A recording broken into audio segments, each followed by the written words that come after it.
कृष्णाय वासुदेवाय देवकीनन्दनाय च नन्दगोपकुमाराय गोविन्दाय नमो नमः. ஹரே கிருஷ்ணா. இப்போது பாகவதம்ன்றது வியாதியோட இருக்கிறவாளுக்கு அது மருந்து, வியாதி இல்லாதவாளுக்கு அது விருந்து. இப்போது ஒருத்தர் கல்யாணத்துக்கு போகிறாருன்னு வச்சுங்களேன், பசியோடு இருக்கார். அவர் இலையில் அந்த விருந்து போடுறா, அது உக்காண்டு நல்லா சாப்பிட்றார், பசிச்சு சாப்பிட்றார். ஏற்கனவே முதல் பந்தியில் உக்காண்டு சாப்பிட்டவரும் உக்காண்டு சாப்பிட்றார். அப்போ யாருக்கு ருசியும் தேவையும் அதிகமாக இருக்கும்? அந்த பசியோடு இருக்கவருக்கு தானே அதிகமாக இருக்கும். அதோட உணவு, அன்னத்தோடைய தேவை, ருசி எல்லாமே அதிகமாக தெரியும். ஏற்கனவே சாப்பிட்டவருக்கு அவ்வளவா ருசிக்காது. ஏன்னா அவர் ஏற்கனவே அவர் உதரம் முழுக்க இருக்குது வயிறு. அதனால் அந்த ருசியோ பசியோ அவருக்கு தெரிஞ்சு சாப்பிடல, வேணும்னே சாப்பிட்றார் இன்னொரு உக்காண்டு. அதே போல தான் பரீட்சித்துக்கு இந்த பாகவதம் மருந்து. அவர் வியாதியோடு இருக்கார், சம்சார பந்தத்தில் உழன்றுருக்கார். அதனால் அவருக்கு இந்த பாகவதம் மருந்து. ஆனால் சுக மகரிஷி போல் இருக்குவாளுக்கு விருந்து. அவர் ஏற்கனவே இதை பல தடவை நல்லா அனுபவிச்சிட்டார். பாகவதமே தன் சொந்த ஹிருதயமாக்கின்ட்டார். அப்படி இருக்குவாளுக்கு இது விருந்து. அவர் திரும்பி திரும்பி எவ்வளவு தடவை சாப்பிட்டாலும் அவருக்கு அந்த ருசி, முதல் தடவை ஏற்பட்ட ருசி அப்படியே தான் இருக்கும். ஆனால் பரீட்சித்து போல் நம்மளை போல் இருக்குவாளுக்கு பாகவதம் மருந்து போல். ஏன்னா நம்ம ஏற்கனவே வியாதியில் இருக்கோம், அது நம்மளுக்கு தேவை, அது சாப்பிடணும். எவ்வளோ தடவை சாப்பிட்டாலும் அந்த வியாதி எப்போ தீருமோ அது வரைக்கும் பாகவதம் சாப்பிட்டுன்னு தான் இருக்கணும் நம்மலாம். பரீட்சித்தும் சுகருண்ட கேட்குறார், எனக்கு தான் அந்த மருந்து தேவை, கிருஷ்ண கதையை சொல்லும் அப்படின்னு சுக மகரிஷிண்ட பிரார்த்திக்கிறார். கிருஷ்ண கிருப்பையால் தான் நான் இங்கே ஒரு ஆளாக உம்மை எதிர்க்க உட்கார்ந்துருக்கேன். என்னை உட்கார வச்சதே அந்த கிருஷ்ணர் தான். அதனால் அந்த கிருஷ்ணர் கதையை எனக்கு நல்லா விஸ்தாரமாக சொல்லும், அவர் கதையை கேட்கறதுக்காக தான் நான் உட்கார்ந்துருக்கேன்னு சொல்கிறார். சுக மகரிஷியோ, நான் யோகேஸ்வரன், அதனால் நான் எவ்வளோ நேரம் வேணாலும் உட்காந்து கதையை சொல்லின்னு இருப்பேன். ஆனால் நீயோ சம்சாரி, கொஞ்சம் போய் விராமம் ஓய்வெடுத்து வாப்பா அப்படின்னு சொல்கிறார்.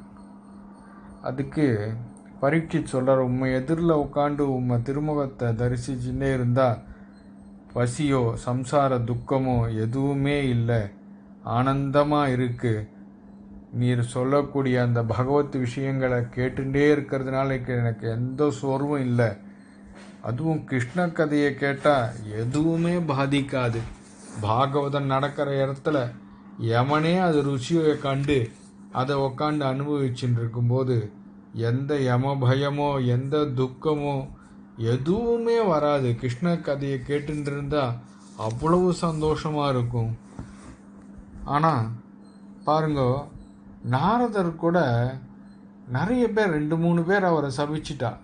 நீர் அலைஞ்சின்றே கிடக்க வேண்டியது, நீர் அலைஞ்சின்றே கிடக்க வேண்டியதுன்னு நாரதரை சபிச்சிட்டா. ஆனால் அவரே துவாரகைக்கு போய் கிருஷ்ணரை பார்க்கும்போது அங்கேயே தங்கி கிருஷ்ணரோட அனுபவத்தை பெற்றுட்டே இருந்தார். ஏன் துவாரகையில் மட்டும் ஏன் அவரால் அங்கே போன அப்புறம் அலைய முடியலன்னா, துவாரகைக்கு மதில் கிடையாது, ஒரு தடுப்பு கிடையாது, எதுவுமே கிடையாது. கிருஷ்ண புஜகுப்தாயாம்னு பெருமாளோட தோல், அவர் தன்னோட பாகுனால அத்தனை பேரையும் அரவணைச்சு அந்த துவாரகையில் காப்பாற்றின்னு இருக்காராம். அந்த புஜத்தை தாண்டி எந்த தோஷமோ எந்த பாவமோ எந்த சாபமோ ஒன்றும் பண்ணாது. அதனால தான் நாரதர் அங்கேயே இருந்தார்.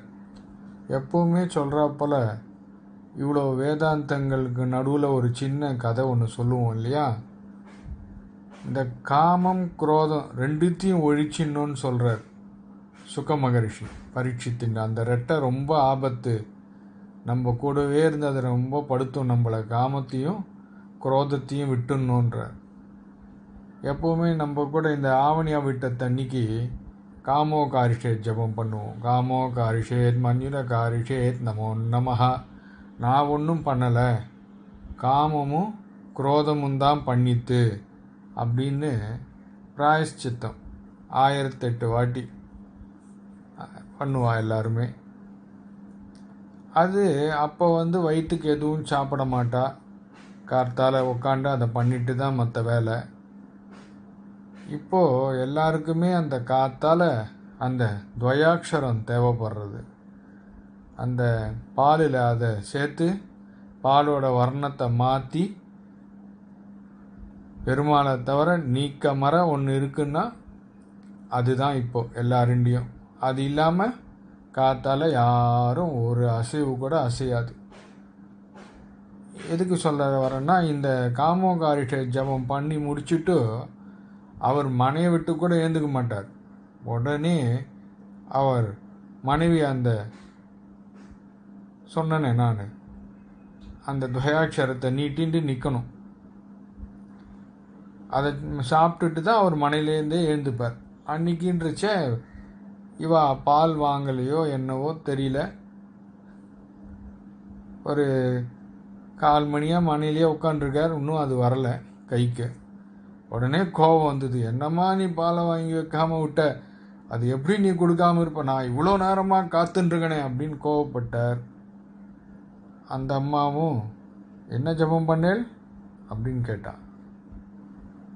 காமத்தை குரோதத்தை இது ரெண்டும் தான் பண்ணிட்டு நான் ஒன்றும் பண்ணலை, அதை எல்லாத்தையும் விட்டுட்டேன் அப்படின்னு ஜபம் பண்ணிட்டு உடனேயே இப்படி கோபப்படுறேல, அந்த ஜபத்துக்கு என்ன பிரயோஜனம்னு கேட்டான் அந்த அம்மா. இவர் நம்மளோட கொஞ்சம் அறிவாளி. அவர் என்ன சொன்னார், இப்போ இப்படி கோவப்பட்டுனே இருந்தால் தானே அடுத்த வருஷம் பிராயஷ்சித்தம் பண்ண முடியும், அதுக்கு தான் நான் கோவப்பட்டேன்னு சொன்னார். எதுக்கு சொல்ல வரேன், இந்த காமமும் குரோதத்தையும் விட்டணும்னு சுகரே பரீட்சித்துக்கு எடுத்து உரைச்சுருக்கார். இந்த எதுகுலத்தை கைப்பிடிச்சு தூக்கிறதுக்கு தான் கிருஷ்ணர் அந்த எதுகுலத்தில் அவதாரம் பண்ணுறார். சுக்கர் அந்த சந்திர வம்சத்தை பற்றி சொல்லும்போது குருரன் பஜமானன் அப்படின்னு அவ 2 வம்சத்தை பற்றி சொல்கிறார். ஏன்னா இந்த குருரன் வம்சத்தில் தான் தேவகி பிறக்க போகிறா, பஜமானன் வம்சத்தில் வசுதேவர் பிறக்க போகிறார். இந்த குருரனுக்கு 4 பிள்ளை 7 பெண்ணு. பஜமானனுக்கு சூரசேனன் பிறந்து அவருக்கு ஒரு 10 பிள்ளை 5 பெண்ணு. குருரனுக்கு தேவகன், உக்ரசேனன், தேவகி அப்படின்னு அவ வம்சம் வந்துருக்கு. பஜமானன் வம்சத்தில் சூரசேனன், அவருக்கு வசுதேவர் பிறக்கிறார். மாரிஷா, அவளுக்கு பிருத்தை அப்படின்னு ஒரு பெண்ணு. அவ தான் குந்தி தேசத்துக்கு தத்து போயிடவே குந்தி அப்படின்ற பேரோட இருக்கா. வசுதேவருடைய சகோதரி குந்தி. உக்ரசேனனுக்கு கம்சன் ஒருத்தர் பிறக்கிறார். கம்சன் உக்ரசேனருடைய பையன். அவர் தேவகிக்கு சகோதரன் முறையாருது. இப்படி இருக்க குந்தி தேவிக்கு அர்ஜுனன், அவ ஒரு அத்தை. கிருஷ்ணருக்கு குந்தி தேவி ஒரு அத்தை. அதே போல் தந்தவக்தரன் சிசுபாலனும் 2 அத்தை பசங்க தான். அப்படி பார்த்தா கிருஷ்ணனுக்கு அர்ஜுனனும் அத்தை பையன்தான், தந்தவக்திரன் சிசுபாலனும் அத்தை பையன்தான். அது எல்லோரும் கிருஷ்ணரை எப்படி அணுகுறான்றது தான் விஷயமே தவிர உறவு முறையில் பற்றி அவர் என்றைக்குமே பாராட்டினது கிடையாது. இந்த வசுதேவன் தேவகிக்கு கல்யாணம் ஆறுது. கம்சன் தன் தங்கையை ஆசையாக ஊர்வலம் கூட்டின்னு போகிறார் ரதத்தில். கல்யாணம் ஆன உடனே அப்போது வானத்தில் ஒரு அசரீரி வாக்கு கேட்குறது, நீ இப்போ சந்தோஷமாக கூட்டின்னு போயின்னு இருக்கியே, அந்த தேவகிக்கு பிறக்க போகிற 8வது குழந்தையால தான் உனக்கு மரணம் அப்படின்னு அங்கே அசரீரி வாக்கு வருது. உடனே கம்சன் உடனே வாழை, அவனும் மூர்கன், கம்சன் உடனே வாழை எடுத்துட்டான், தேவகியை கொல்ல போனான். அப்போ வசுதேவர் அவரோட கையை பிடிச்சு தடுத்து வேண்டிக் கொண்டார், பா எல்லா பிள்ளைகளையும் கொண்டு ஒன்று ஒன்றா பிறக்கும்போது உங்ககிட்ட கொடுக்குறேன், நீ என்ன வேணுமானும் பண்ணிக்கோ, ஆனால் தேவகியை மட்டும் ஒன்றும் பண்ணாதப்பா, விட்டுடுப்பா அப்படிங்கிறார். அவனும் அதுக்கு சரி, ஏதோ அது என்னவோ அவனுக்கு சரியாக படவே இவாளை ஐஷின் போயிட்டு கிரகப்பிரவேசம் ஆக வேண்டியது கல்யாணம் ஆகி, ஆனால் கிரகப்பிரவேசம் ஜெயிலில் எடுத்துன்னு போய் வச்சுட்டா கம்சன் வசுதேவரையும் தேவகியும். இது மாதிரி இருக்க பூமி தேவி பசு ரூபத்தில் போய் பிரம்மனை பிரார்த்திக்கிறா. இந்த பூமியில் அசுரர்கள் ரொம்ப அதிகமாக போயிட்டா, அந்த பாரத்தை என்னால் தாங்க முடியல, அதுக்கு நீர்தான் ஒரு வழி சொல்லணும் அப்படின்னு பிரார்த்திக்கிறா. உடனே பிரம்மா எம்பெருமானிடம் ஐஷின் போகவே பெருமாளும், நான் கூடிய விரைவில் வசுதேவர் தேவகி இடத்தில் பிள்ளையா பிறப்பேன், அவதாரம் செய்வேன், அப்போ பூபாரத்தை குறைத்து தர்மத்தை ரட்சிக்கிறேன் அப்படின்னு அவளுக்கு வாக்கு கொடுக்குறாரு. ராதே கிருஷ்ணா.